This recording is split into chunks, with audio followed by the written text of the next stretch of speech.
Assalamualaikum warahmatullahi wabarakatuh. Kami dari kelompok 1 akan mempresentasikan mengenai Distributed Generation and Renewable Energy yang terdiri dari saya sendiri, Rita Sabera, Syariful Aziz, Ahmad Adrian Saputra, Muhammad Rehan Putra Al-Batrik, dan Muhammad Iksanuddin.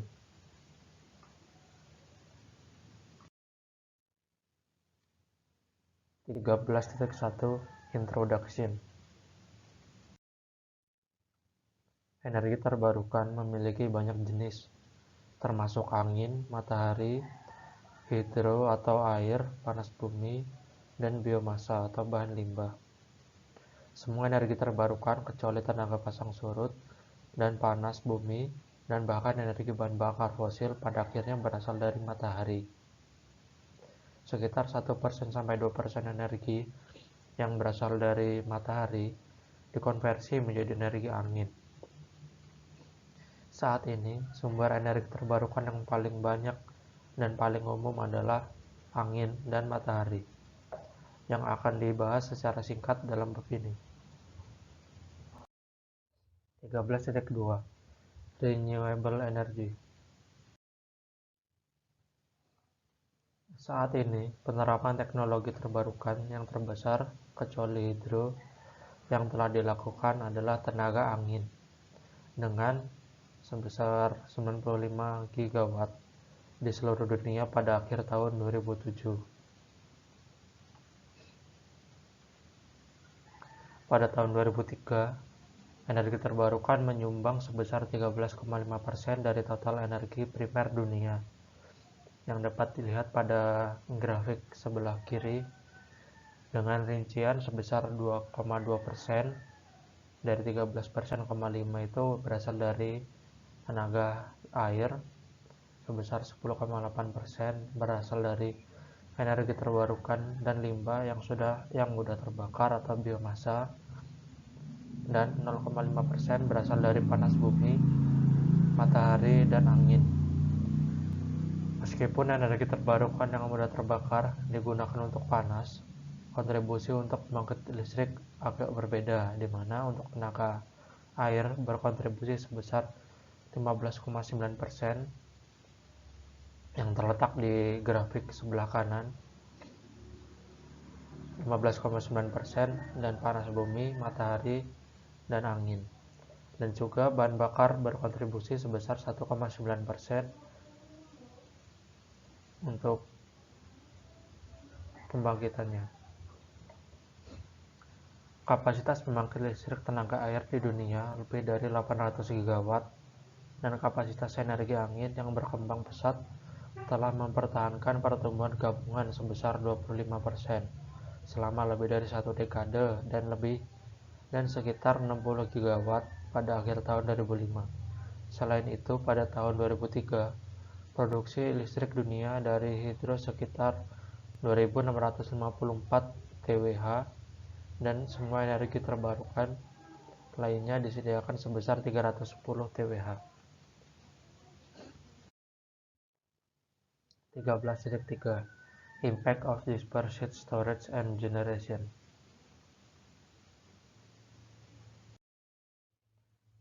Setelah adanya embargo minyak dan kenaikan harga minyak, upaya untuk pengembangan sumber energi alternatif lebih disukai sumber daya terbarukan untuk menghasilkan energi listrik telah ditingkatkan. Selain itu, peluang bagi produsen listrik kecil dan generator telah ditingkatkan oleh inisiatif legislatif yang misalnya itu ada di Undang-Undang Kebijakan Pengaturan Utilitas Umum atau PURPA pada tahun 1978, dan oleh interpretasi yang dilakukan oleh Komisi Pengaturan Energi Federal atau FERC pada tahun 1980. Definisi kriteria yang mempengaruhi fasilitas di bawah PURPA berikut diberikan dalam bagian 201 dari PURPA. Yang pertama, fasilitas produksi tenaga listrik. Yang kecil adalah fasilitas yang menghasilkan energi listrik hanya dengan menggunakan bahan bakar utama biomasa, limbah, sumber daya terbarukan, atau kombinasinya. Selain itu, kapasitas sumber produksi bersama dengan fasilitas lain yang terletak di lokasi yang sama tidak boleh melebihi dari 80 MW. Yang kedua adalah fasilitas kogenerasi adalah fasilitas yang menghasilkan listrik dan uap atau bentuk energi yang berguna untuk aplikasi industri, komersial, pemanas, atau pendingin. Fasilitas yang memenuhi syarat adalah fasilitas yang memproduksi atau kogenerasi daya kecil apapun yang sesuai dengan definisi sebelumnya dan dimiliki oleh entitas yang utamanya tidak berpengaruh dalam pembangkitan atau penjualan tenaga listrik.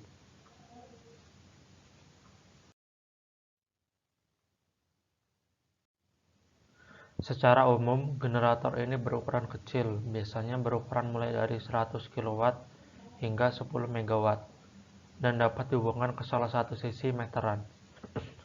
Dan secara ekonomis, hanya dapat dihubungkan ke sistem distribusi, seperti yang ditujukan pada gambar 13.1 atau gambar di samping.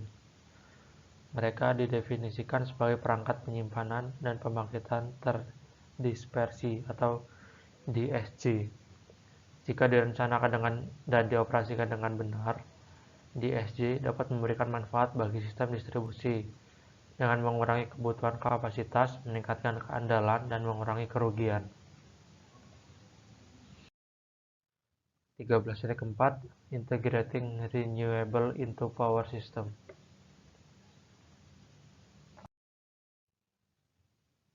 Beberapa terminologi istilah yaitu jaringan terkoneksi, dan jaringan nasional. Istilah jaringan biasanya digunakan untuk menggambarkan totalitas jaringan tenaga listrik. Istilah jaringan yang terhubung berarti akan terhubung ke bagian manapun di jaringan listrik. Di sisi lain, untuk istilah jaringan nasional biasanya berarti jaringan transmisi dengan tegangan ekstra tinggi atau IHV. Sambungan fisik generator ke jaringan didefinisikan sebagai terintegrasi. Generator energi terbarukan dapat didefinisikan sebagai generator yang berdiri sendiri atau terhubung dengan jaringan. Dalam sistem yang terhubung dengan jaringan, pembangkit energi terbarukan memasok daya ke jaringan interkoneksi yang besar dan juga disuplai oleh generator lain. Di sisi ini, daya yang dipasok oleh pembangkit energi terbarukan hanya sebagian kecil dari pembangkit yang dipasok ke jaringan yang sehubungan dengan daya yang akan dipasok oleh generator lain yang terhubung. Titik koneksi tersebut dapat disebut sebagai point of common coupling.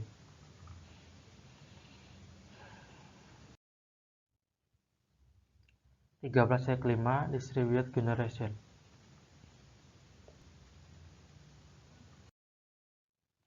Seperti yang dikatakan sebelumnya, generator kecil tidak dapat dihubungkan ke sistem transmisi karena tingginya biaya trafo dan switchgear tegangan tinggi. Dengan demikian, generator kecil harus terhubung ke jaringan sistem distribusi. Generasi tersebut dikenal sebagai generasi terdistribusi atau distributed generation atau disingkat DG. Ini juga disebut sebagai generasi tertanam karena tertanam di jaringan distribusi. Sifat-sifat DG meliputi sebagai berikut. Yang pertama, biasanya ukurannya itu kurang dari 50 MW. Yang kedua, tidak dikirim secara terpusat atau direncanakan secara terpusat oleh perusahaan listrik. Yang ketiga adalah generator atau sumber daya yang distribusikan umumnya terhubung ke sistem distribusi yang biasanya memiliki tegangan sekitar 240 volt hingga 34,5 kV. Pengembangan dan integrasi dari DG didasarkan pada keuntungan metal teknis, ekonomi, dan pengepung yang meliputi sebagai berikut. Yang pertama, pengurangan kekhawatiran pencemaran lingkungan dan pemanasan global seperti yang ditentukan oleh Protokol Kyoto dan penggunaan energi non-konvensional atau terbarukan sumber daya sebagai solusi yang layak. Yang kedua, akibat pertumbuhan beban yang cepat, cadangan bahan bakar fosil semakin menipis. Oleh karena itu, penggunaan sumber energi non-konvensional atau terbarukan semakin menjadi kebutuhan. Selain itu, penggunaan DER adalah untuk menghasilkan tenaga bersih tanpa pencemaran lingkungan yang terkait.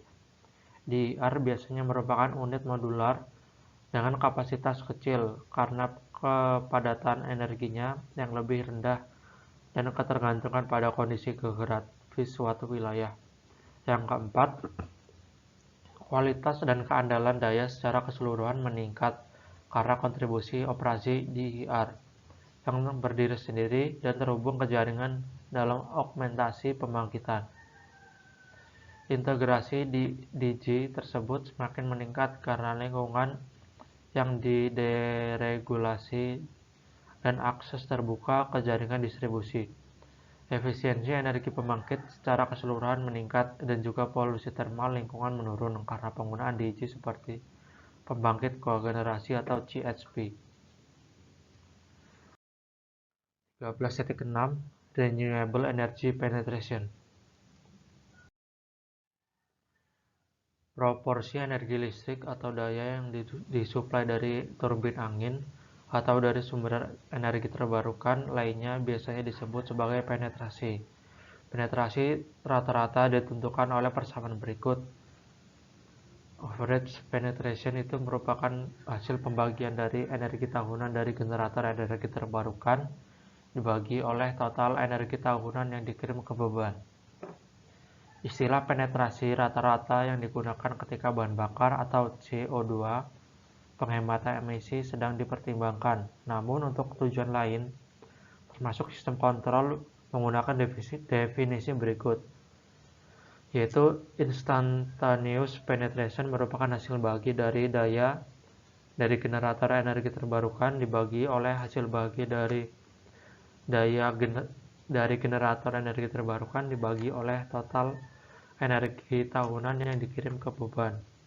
Secara umum, penetrasi seketika maksimum jauh lebih besar daripada penetrasi rata-rata. 13.7 Active Distribution Network. Untuk memiliki jaringan distribusi aktif yang baik, yang memiliki operasi dan kontrol yang fleksibel dan cerdas, hal-hal berikut harus disediakan. Yang pertama adalah perlindungan dan kontrol yang adaptif. Yang kedua, kontrol aktif area luas. Yang ketiga, sensor dan pengukuran tingkat lanjut. Yang keempat, peralatan manajemen jaringan. Yang kelima, simulasi nyata jaringan waktu. Yang keenam, jaringan komunikasi yang menembus distribusi.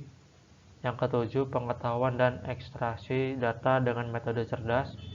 Yang keenam, desain sistem transmisi dan distribusi yang baru dan modern. Microgrid pada dasarnya merupakan jaringan distribusi aktif yang terdiri dari pembangkitan terdistribusi dan berbagai beban pada level tegangan distribusi. Beban-beban yang disuplai seperti kawasan perumahan, perkantoran, industri, maupun dunia perkuliahan maupun dunia pendidikan. Di microgrid sendiri biasanya memiliki sumber dari energi terbarukan seperti panel surya, energi angin, maupun energi mikrohidro. Di microgrid juga memiliki baterai yang digunakan untuk memasok daya ke microgrid, kemudian generator backup yang digunakan apabila terjadi gangguan pada pembangkitan terdistribusi, serta jaringan utama yang berfungsi untuk memasok daya atau daya yang dihasilkan dari microgrid dipasok ke jaringan utama. Berikut merupakan perbedaan dari microgrid dan pembangkit konvensional. Yang pertama, daya yang dibangkitkan pada level tegangan distribusi sehingga dapat langsung mensuplai gardu-gardu distribusi yang ada pada beban yang dibutuhkan. Kemudian memiliki kapasitas daya yang lebih kecil karena biasanya berasal dari sumber energi terbarukan. Kemudian yang ketiga, biasanya terpasang dekat dengan beban sehingga lebih efisien karena rugi-rugi saluran dapat diabaikan serta tegangan dan frekuensi dapat disuplai dengan tepat. Kemudian yang keempat, ideal untuk lokasi terpencil Yang kelima, mengurangi pemanasan global karena kebanyakan menggunakan sumber energi terbarukan seperti angin dan juga sinar matahari. Ini merupakan skema dari microgrid. Nah, di sini merupakan jaringan utama. Ini biasanya saluran transmisi yang tegangannya diturunkan oleh trafo untuk masuk ke jaringan distribusi. Nah, kemudian ini merupakan circuit breaker yang digunakan untuk mengamankan sistem tenaga. Ini menyulang penyulang A, penyulang B, penyulang C. Nah, di sini merupakan sectional circuit breaker yang digunakan untuk menyeleksi apabila terjadi gangguan. Ini merupakan sumber mikro, biasanya berasal dari energi terbarukan. Nah, ini merupakan pengontrol utama yang digunakan untuk mengontrol segala aktivitas yang ada di microgrid. Kemudian ini micro source controller yang digunakan untuk mengontrol sumber mikro. Grid sendiri memiliki dua mode operasi. Yang pertama terhubung ke jaringan, yang kedua berdiri sendiri. Pada mode pertama, microgrid dapat mengimpor atau mengekspor daya dari jaringan utama maupun ke jaringan utama. Kemudian saat terjadi gangguan di jaringan utama, maka circuit breaker akan memutus sehingga microgrid berubah mode menjadi berdiri sendiri. Di microgrid sendiri memiliki pengontrol pusat yang masing-masing memiliki fungsi sendiri saat mode operasinya berbeda. Yang pertama, fungsi pengontrol pusat saat mode terhubung ke jaringan. Yang pertama, mengumpulkan informasi dari sumber dan beban. Kemudian yang kedua, melakukan estimasi status dan evaluasi peningkatan keamanan, penjadwalan pembangkit, kontrol daya aktif dan reaktif. Kemudian yang ketiga, memastikan sinkronnya dengan jaringan utama. Kemudian saat mode berdiri sendiri, fungsi pengontrol pusat tersebut adalah mengontrol daya aktif dan daya reaktif sumber mikro. Kemudian yang kedua, menjaga keseimbangan daya dan tegangan bus. Kemudian memastikan peningkatan keandalan dan kontinuitas layanan. Kemudian yang keempat, mengalihkan microgrid ke jaringan utama setelah jaringan utama terbebas dari gangguan. Berikut merupakan keuntungan adanya sistem microgrid. Yang pertama, mengurangi masalah dan isu lingkungan. Yang kedua, mengurangi beberapa masalah operasional dan investasi. Yang ketiga, meningkatkan utilitas dan keandalan listrik. Yang keempat, meningkatkan penghematan biaya. Dan yang kelima, memecahkan masalah pasar. Berikut merupakan keuntungan dari energi angin. Yang pertama, biaya yang cukup murah. Yang kedua, tersedia di mayoritas negara, tidak seperti minyak bumi maupun batu bara yang hanya dimiliki oleh beberapa negara saja. Kemudian yang ketiga, sumber energi yang bersih karena mengalir alami dan juga tidak menghasilkan gas karbon yang dapat mencemari lingkungan. Kemudian yang keempat, dapat dibangun di pedesaan. Yang kelima, memerlukan luas area yang sedikit sehingga sisa lahan dapat digunakan oleh pemilik lahan untuk hal yang lain. Berikut merupakan kerugian dari energi angin. Yang pertama, tidak pastinya angin yang berhembus, kemudian tidak dapat disimpan. Tantangan utama dari pembangkit listrik tenaga angin adalah energi angin yang tidak pasti, kemudian kadang mengalir saat tidak terlalu dibutuhkan, namun saat dibutuhkan angin tersebut tidak berhembus. Kemudian yang kedua, tidak sekompetitif pembangkit listrik tenaga fosil. Kemudian yang ketiga, seringkali lokasi yang baik terletak di daerah terpencil sehingga perlunya saluran transmisi untuk menyalurkannya ke beban, dan itu kurang efisien. Kemudian yang keempat, kebisingan dari bilah rotor. Berdasarkan posisi rotor turbin energi angin dibagi menjadi dua. Yang pertama pengkonversi sumbu horizontal dan yang kedua pengkonversi sumbu vertikal. Nah, untuk pengkonversi sumbu horizontal dapat kita lihat seperti gambar di yang ini yang saya tunjukkan. Nah, ini merupakan nekel, ini merupakan tiang penyangga dan di sini merupakan pondasi. Nah, untuk putaran dari rotor blades atau sudu-sudu rotor ini berputar seperti ini.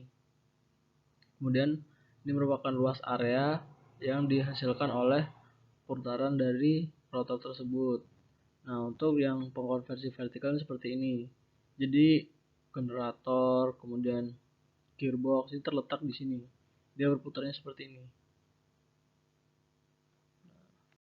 Berdasarkan kecepatannya, turbin pengkonversi sumbu vertikal dibagi menjadi dua.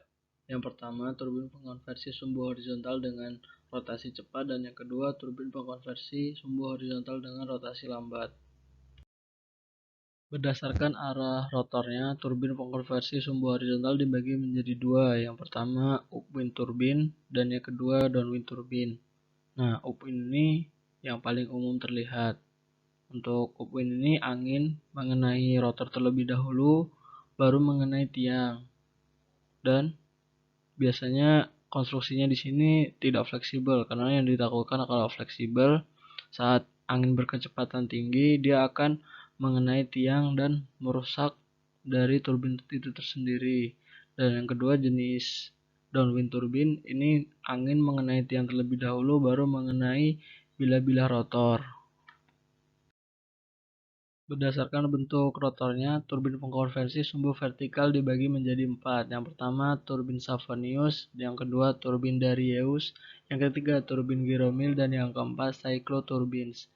Di turbin pengkonversi sumbu vertikal ini, dia dapat mengabaikan arah angin, jadi dia dapat berputar dari arah angin mana saja. Nah, berikut merupakan contoh dari turbin Savonius. Dapat kita lihat yang sebelah sini bentuknya seperti mangkok, yang sebelah sini. Nah, ini merupakan contoh turbin Darius. Nah, bentuknya melengkung dia bilah-bilahnya. Nah, untuk ini kemudian turbin Giromil. Dia memiliki bilah-bilah vertikal. Nah, seperti ini. Nah, ini yang berfungsi untuk nantinya memutar generator.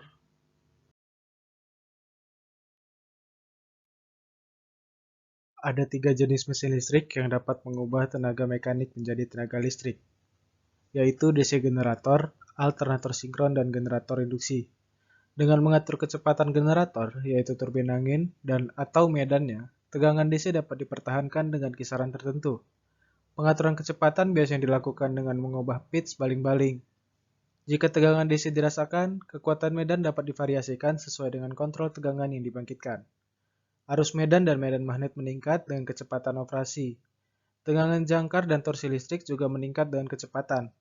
Kecepatan turbin yang sebenarnya ditentukan oleh keseimbangan antara torsi dari rotor turbin dan rotor dan torsi listrik. Berikut adalah skema diagram blok dari generator turbin. Gambar A menggunakan generator DC, gambar B menggunakan alternator sinkron, dan C menggunakan generator induksi.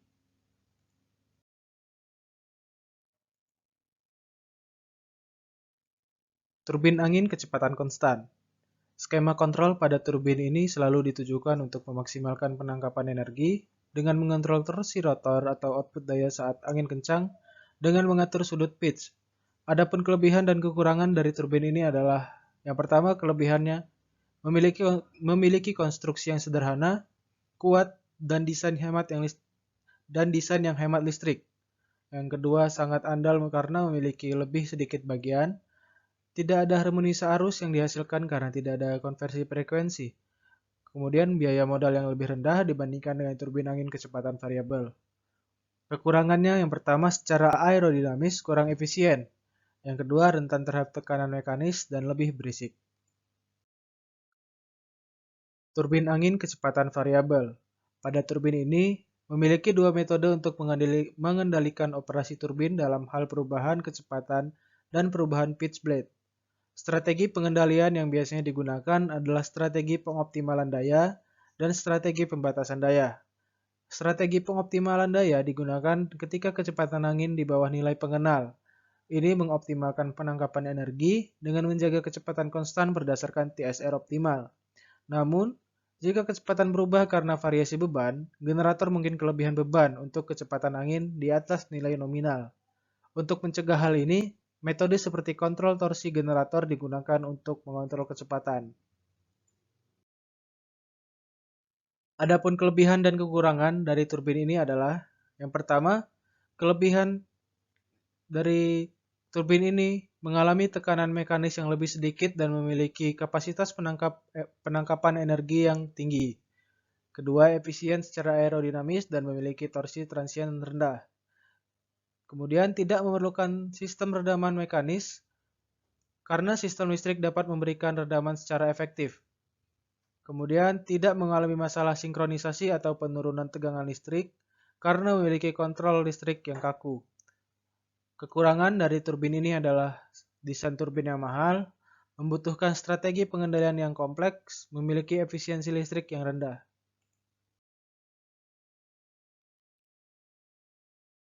Gaya penggerak fundamental udara adalah perbedaan tekanan udara antara dua wilayah. Hukum Boyle menyatakan bahwa produk tekanan dan volume gas pada suhu konstan harus konstan. Maka, diperoleh persamaan P1 kali V1 sama dengan P2 dikali V2. Hukum lainnya adalah hukum Charles. Ini menyatakan bahwa untuk tekanan konstan, volume gas bervariasi secara langsung dengan suhu absolut. Oleh karena itu diperoleh persamaan V1 per T1 sama dengan V2 per T2. Oleh karena itu, pada suhu 0 Kelvin, volume gas menjadi 0. Hukum Charles dan Boyle dapat digabungkan menjadi hukum gas ideal, maka diperoleh persamaan PV sama dengan nRT, di mana P adalah tekanan dalam Pascal, V adalah volume gas dalam meter kubik, N adalah jumlah kilomol gas, R adalah konstanta gas universal, dan T adalah suhu pada Kelvin. Kecepatan angin selalu berfluktuasi, sehingga energi angin selalu berubah. Variasinya tergantung pada cuaca dan kondisi permukaan lokal, serta hambatan aliran angin. Output daya dari turbin angin akan bervariasi, meskipun variasi yang paling cepat sampai batas tertentu akan dikompensasi oleh inersia rotor turbin angin. Variasi ini sebagian besar disebabkan oleh perbedaan suhu yang cenderung lebih besar pada siang hari dibandingkan pada malam hari. Selain itu, angin juga lebih bergejolak dan cenderung lebih sering berubah arah pada siang hari dibandingkan pada malam hari. Oleh karena itu, meramalkan jumlah energi listrik dapat dimanfaatkan selama periode waktu tertentu sangatlah sulit.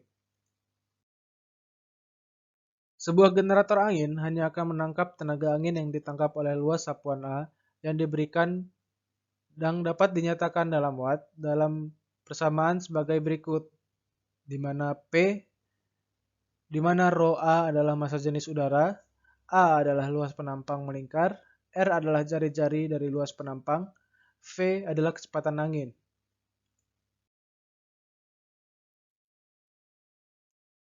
Menara di mana generator angin terpasang harus dipertimbangkan ketika angin bertiup di turbin angin akan menerapkan gaya pada bilahnya. Gaya angin yang diterapkan pada bilah ditentukan dalam persamaan berikut. Selain itu, gaya angin yang diterapkan pada menara yang membawa turbin angin harus dipertimbangkan. Efek resultan dari gaya-gaya ini adalah mengembangkan momen di sekitar dasar menara searah jarum jam. Momen terbalik ini merupakan fungsi dari kecepatan angin, ukuran bilah, dan ketinggian turbin angin. Karena itu, turbin angin yang besar dipasang di menara tinggi harus didukung dengan baik. Selain itu, banyak turbin angin memiliki fitur penghentian angin kencang otomatis. Fitur ini secara otomatis memutar bilah sehingga sejajar dengan angin dan dapat menghindari kerusakan apapun. Sebagai aturan umum, menara yang lebih tinggi diharapkan menghasilkan kecepatan angin yang lebih tinggi ke turbin angin. Namun, angin permukaan juga dapat dipengaruhi oleh ketidakteraturan atau kekasaran permukaan bumi atau oleh hutan dan bangunan yang ada di sekitarnya. Hubungan antara kecepatan angin dan tinggi turbin angin dapat dinyatakan sebagai persamaan di bawah ini, di mana V adalah kecepatan angin pada ketinggian H, V0 adalah kecepatan angin referensi. Pada ketinggian referensi H0, alfa adalah cukup kasar atau terjadi gesekan.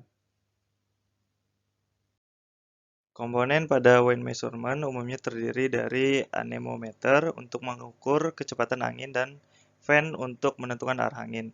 Untuk menentukan banyaknya turbin angin yang harus dipasang pada suatu wilayah, maka diperlukan data angin per waktu. Cara kerja anemometer adalah berputar dengan kecepatan yang sebanding dengan kecepatan angin. Generator DC dihubungkan ke poros putaran, sehingga besarnya tegangan akan sebanding dengan kecepatan angin. Nah, komponen lain yang dibutuhkan adalah data kompilator, yang berfungsi untuk merekam data kecepatan angin secara kontinu. Karakteristik yang penting dalam wind generator adalah kurva daya. Kurva daya menunjukkan perkiraan keluaran daya sebagai fungsi dari kecepatan angin. Nah, pada kurva daya memberikan informasi output daya, kecepatan cut-in speed, rated power, dan shutdown speed. Nah, ini merupakan contoh kurva daya dengan rated 3 kW per 25 mph. Nah, yang ini merupakan cut-in speed, artinya suatu turbin angin akan berputar ketika kecepatannya melebihi 8 mph. Nah, untuk rated power ini merupakan daya keluaran maksimum yang dihasilkan oleh turbin angin. Nah, untuk shutdown speed ini merupakan batas kecepatan maksimum ketika turbin angin bekerja. Nah, ketika kecepatannya melebihi batas yang ditentukan, maka turbin angin tersebut akan ter-shutdown. Kemudian, efisiensi. Besarnya energi yang dihasilkan oleh turbin angin ditentukan oleh beberapa faktor, seperti luas sapuan rotor, tinggi turbin angin, dan tingkat efisiensi turbin angin. Nah, berikut ini tabel data angin dari waktu ke waktu. Dapat dilihat dari tabel, ketika diameter turbin angin semakin besar, maka luas area sapuan turbin angin juga akan semakin besar. Nah, dengan luas area sapuan angin yang semakin besar juga, maka produksi per waktu juga akan semakin besar. Kemudian, besar daya yang dapat dimanfaatkan oleh turbin angin ditentukan oleh koefisien daya atau CP. Nah, nilai koefisiensi CP ini bervariasi sesuai dengan kecepatan anginnya. Untuk mengubah daya angin dari rotor ke energi listrik, maka energi melalui gearbox dan generator. Dalam konversi energi dari gerak ke energi listrik tersebut, maka sebagian daya akan mengalami losis atau kehilangan daya. Ini merupakan tabel efisiensi generator. Dan ini merupakan tabel hubungan ukuran dan efisiensi. Ketika nilai power yang dibangkitkan semakin besar, maka efisiensinya juga akan semakin besar. Pada gearbox, pada turbin angin yang besar, rotor berotasi umumnya memiliki kecepatan 20-30 rpm. Nah, sedangkan pada generator itu membutuhkan 1520 rpm. Untuk menaikkan kecepatan tersebut, dibutuhkanlah gearbox. Untuk menaikkan kecepatan tersebut dapat dilakukan dengan beberapa langkah, dan pada setiap langkahnya itu akan mengalami rugi-rugi yang dihasilkan. Umumnya berkisar sekitar 1%. Nah, untuk menghitung nilai keseluruhan efisiensinya itu dapat dihitung dengan nilai seperti ini. Nah, nilai efisiensi berubah sesuai dengan kecepatan angin. Ketika kecepatan angin di bawah nilai minimal, maka efisiensinya juga akan berkurang. Faktor lain untuk menentukan efisiensi. Untuk menentukan efisiensi digunakan beberapa persamaan, yaitu sebagai berikut. Pertama, untuk power atau sweep area dengan persamaan production per year per rotor sweep area dengan satuan kWh per meter persegi. Kemudian power production per nominal power sama dengan production per year per rotor sweep area dengan satuan kWh per kilowatt. Kemudian untuk capacity factor sama dengan production per year per nominal power dikali 8760 dikali 100%. Kemudian untuk full load hours sama dengan production per year per nominal power dikali 100%. Untuk cost efisiensi sama dengan investment cost per production per year dengan satuan kilowatt hour per year. Kemudian untuk availability yaitu 8760 H dikurang stop hours per 8760 hour dikali 100%. Jika turbin angin tidak beroperasi karena kesalahan atau layanan terjadwal dan pemeliharaan selama 5 hari setahun, maka ketersediaan teknis yaitu sebesar 98,6%. Umur teknis dari turbin berkisar 20-25 tahun. Faktor lain yang digunakan untuk menunjukkan faktor kapasitas disebut faktor beban.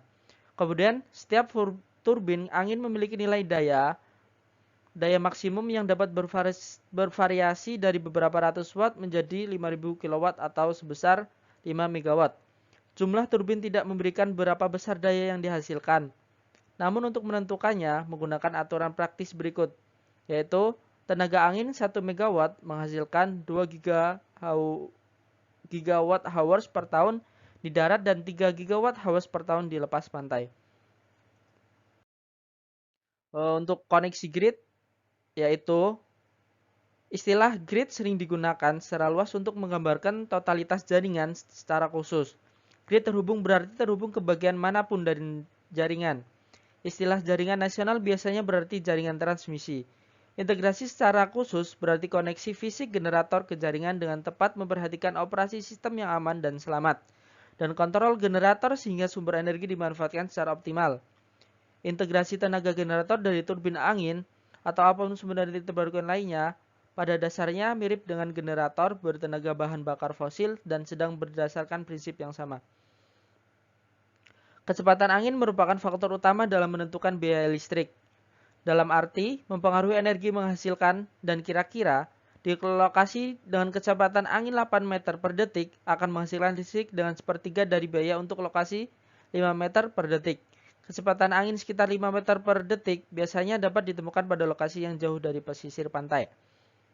Tingkat tegangan turbin angin besar pada umumnya adalah 600 volt, sehingga disebut tegangan industri. Oleh karena itu, mereka dapat dihubungkan ke pabrik tanpa trafo. Dalam turbin angin modern, daya yang disuplai ke jaringan listrik dapat diubah oleh elektronika daya untuk mencapai sudut fase, dan daya reaktif yang dibutuhkan jaringan pada titik tersebut di mana turbin angin dihubungkan untuk meningkatkan kualitas daya di jaringan.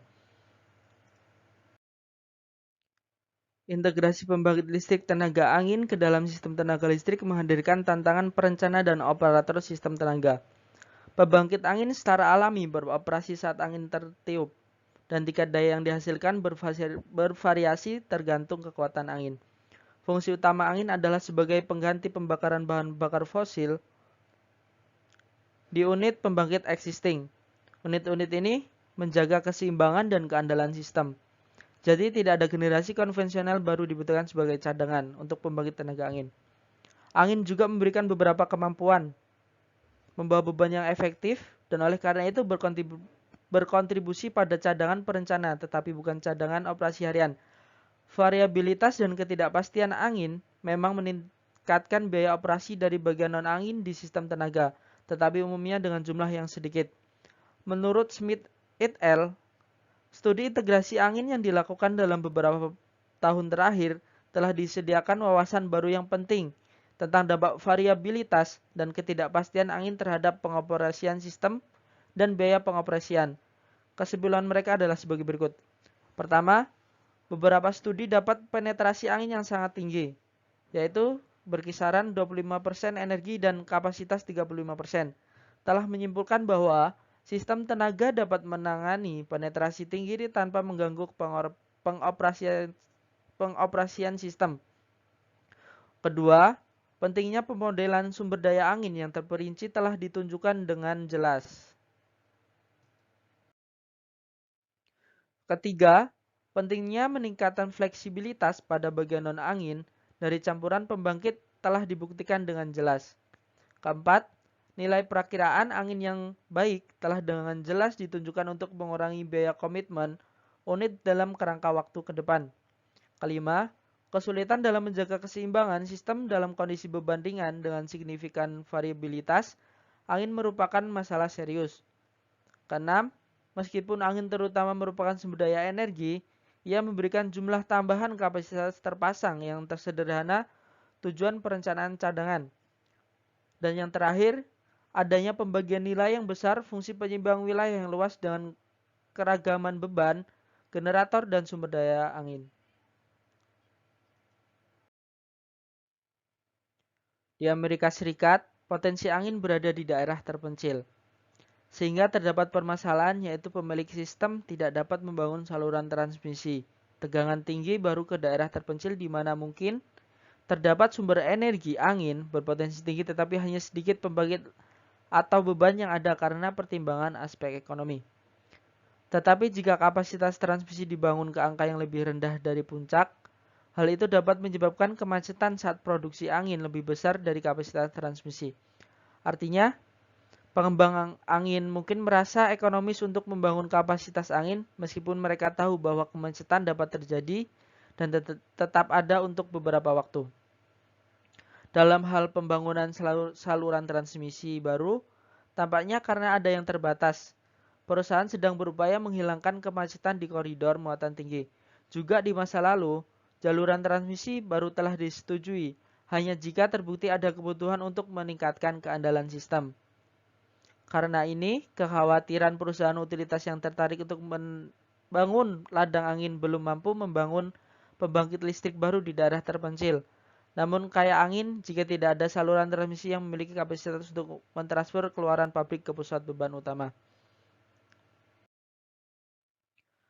Ketika produksi angin melebihi kapasitas sistem transmisi atau kemacetan terjadi di sistem, penyimpanan dapat menangkap energi yang hilang dan kemudian dibuang kembali ke jaringan saat pengencangan mereda.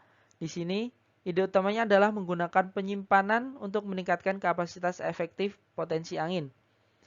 Output ladang angin yang tidak dibatasi dikenal sebagai faktor kapasitas potensional. Ini adalah kapasitas total jika kapasitas transmisi dibangun untuk mencapai puncak angin. Sedangkan faktor kapasitas yang sebenarnya mendefinisikan kapasitas nyata jika kendala transmisi membatasi output. Faktor kapasitas efektif adalah didefinisikan sebagai kapasitas yang dapat dicapai melalui penggunaan penyimpanan. Jika ada kapasitas penyimpanan tidak terbatas, faktor efektif akan sama dengan potensi penuh faktor kapasitas ladang angin. Tetapi faktor-faktor lain seperti biaya dan ukuran memaksa mengembang angin untuk keseimbangan antara faktor kapasitas maksimum tidak dibatasi dan minimum tidak mengambil tindakan. Ekonomi dari aplikasi tersebut adalah fungsi durasi pembangkit listrik tenaga angin itu durasi kemacetan transmisi dan rasio kapasitas penyimpanan terhadap kapasitas ladang angin. Keduanya dalam hal kekuatan dan durasi. Peramalan tenaga angin memainkan peran kunci dalam menghadapi tantangan menyeimbangkan pasokan sistem dan permintaan. Mengingat ketidakpastian yang terlibat dan keluaran pembangkit listrik tenaga angin, menurut Smith dan kawan-kawan, perakiraan angin merupakan prasyarat untuk integrasi sebagai besar tenaga angin di sistem kelistrikan. Karena hubungan produksi yang bergantung pada cuaca dengan produksi terjadwal, pembangkit listrik konvensional dan perakiraan kebutuhan listrik yang berakhir diprediksi dengan akurasi yang wajar. Aplikasi penting dari peramalan tenaga angin adalah untuk mengurangi kebutuhan keseimbangan, energi dan tenaga cadangan yang dibutuhkan untuk mengintegrasikan tenaga angin ke dalam keseimbangan sistem, supply, dan permintaan dalam sistem pasokan listrik. Hal ini menyebabkan biaya integrasi yang lebih rendah untuk tenaga angin, emisi yang lebih rendah dari pembangkit listrik yang digunakan keseimbangan, dan selanjutnya nilai tenaga angin yang lebih tinggi. Elemen kunci untuk integrasi yang berhasil dari tingkat penetrasi yang tinggi dari tenaga angin adalah sebagai berikut. 1. Harus ada pasar yang berfungsi dengan baik di wilayah geografis yang luas, menggabungkan sejumlah wilayah penyeimbang yang memungkinkan cara yang ekonomis untuk berbagi sumber daya yang seimbang. 2. Sistem perakiraan angin yang canggih berdasarkan berbagai masukan cuaca dan aktivitasnya, integrasi ke dalam operasi sistem tenaga diperlukan. Ketiga, alat simulasi baru diperlukan untuk mengevaluasi dampak tenaga angin terhadap keamanan pasokan dan load balancing hampir secara real time. Keempat, tenaga angin hak untuk membatasi yang sesuai bila perlu dari sudut pandang keamanan sistem. Terima kasih.